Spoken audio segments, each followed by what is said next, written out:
దోసలు ఎలా వేయాలో నేర్చుకున్నాను. అయితే కొద్దిగా నీళ్లు చల్లండి. పెనం వేడి ఉందా లేదా అని మనకి తెలిసిపోతుంది. హీట్ అనేది కంట్రోల్‌లో ఉండాలి దోస వేసేటప్పుడు. తర్వాత ఒక గరిటెలో పిండి తీసుకొని తర్వాత దానిపై నుంచి వేయండి.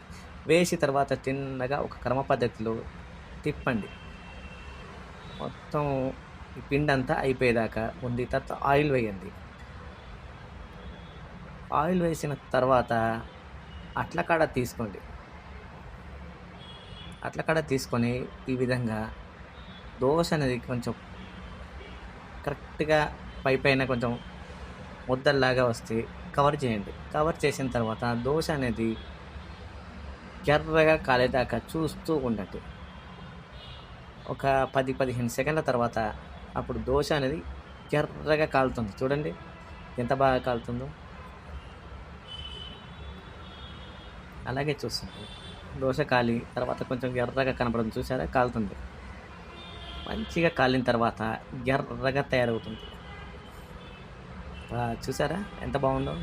ఇంత ఎర్రగా కాలిన తర్వాత గరిటె తీసుకోండి. గరిటె తీసుకొని ఒక పక్కగా ఒక సైడ్ నుండి తీయండి. తీసిన తర్వాత ఈ సైడ్ నుండి తీసుకురండి గరిటెని. తర్వాత మధ్యలోకెళ్ళి తీసేసి రౌండ్ అప్ తిప్పండి. తిప్పి చూసారా?